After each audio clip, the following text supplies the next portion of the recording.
Welcome to the Ray White Melbourne CBD Market Report for this second edition. My name's Andrew Leung and welcome back. Now there's been a lot happening on the market. Obviously springtime's here. Just a quick update on how the market's been travelling. On the weekend, REIV did report an auction clearance rate of 76%.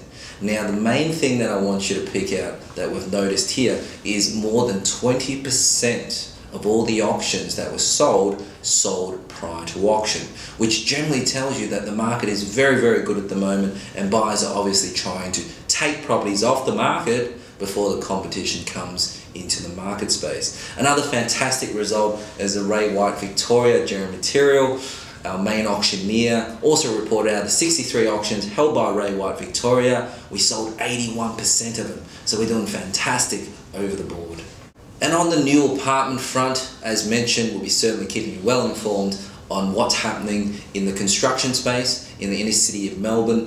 There's been some really, really good news, I think, for that particular market space. There's been some strict new rules for high-rise apartments which have been proposed by the Architects Commission, and what they're looking at doing is making minimum internal sizes, and I do stress internal sizes for apartments which are being developed.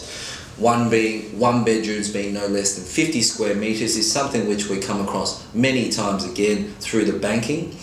Second thing is obviously 2 bedrooms. They're trying to make a restriction of at least 65 square meters. So I think what they're trying to do is push out those sort of 1+ studies, which they call 2 bedrooms, and really give it to a space where you can actually house 2 or 3 or 4 people in a 2-bedroom apartment. And obviously as well with 3 bedrooms, they're trying to restrict it to having at least 90 square meters plus. I once again support this 100%, and I can't wait for it to be obviously passed through the correct channels.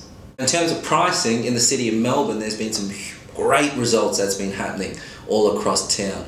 Once again, starting off on the lower end here, we saw a sale of 291,500 for apartment 7 at 470 Punt Road in South Yarra. A very well-known location. Now, the one thing to stress about this particular sale is a 1-bedroom, 1-bathroom with a car park and an outdoor area. It was an older style apartment, but the main thing, it was sold 5 days after being on the market and sold prior to auction, which once again really highlights that first home buyer market or the investor market in that lower price range at the moment is riding red hot, and I think that will continue through the spring campaign. The second sale to mention is obviously on the higher end of it, and in this particular month I'd like to bring your attention to apartment 1502 at 430 St Kilda Road in Melbourne. For those that are more familiar, this particular building is known as the Lucient building.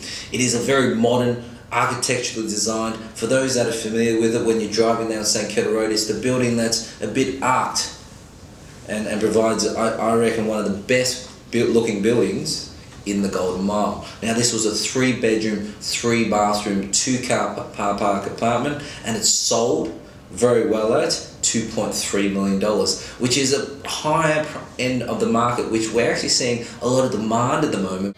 With all things heading into the spring market at the moment, what you're going to find is a lot more people are going to consider putting their homes up for sale. The reason being is, if you want to get your money out in 2014 and not 2015, you pretty much have to make a decision to sell now, given the normal settlement terms. Well, there's a quick wrap up of what's been happening on the ground here in the city of Melbourne in terms of the property scene. Now, on the community side, something very exciting that I just got made aware of at the moment is Ray White has the opportunity to join the blockheads and everything happening in the block at the moment in the very much the glass house. We've got the opportunity to market Michael and Charlene's apartment. Now there's a private viewing which I'll be attending. Hopefully I'll bring up some sneak pictures and all that sort of thing, reporting back to you. Another thing, with the footy finals, everything's happening at the moment. As an official sponsor of 3AW and the 3AW scoreboard, Ray White has an opportunity for 2 lucky individuals to win a grand final ticket. Now, if you'd like some more information, feel free to email me or contact me or Vicky directly, and we'll get you into the running. For this week's Melbourne Night Living, I just wanted to show you one of the fancy little coffee places we hang around, Hugo's Espresso. Let's go over and introduce ourselves to the owners there and see what exactly they do and how good they do it. My father's been in the industry for 20 years. I'm a barista here at Hugo's Espresso. We're located in between King Street and Spencer Street on Little Collins. If you're coming for a good cup of coffee, yeah, you know where to go. Good coffee. There's a lot of things, but taking your time is very important. If you can't, obviously sometimes we can't have so many different customers at the same time, so we need to get a bit of hurry up. But time and a bit of love in each coffee makes a big difference. But yeah, the key aspects, making the milk right at the right temperature is very important as well. Not burning the milk or not making it hot enough is very important. And making sure the coffee pours nicely, like curved, and not just kind of gushing out too slow. Do you remember Super Hugo's Coffee? Little College Street.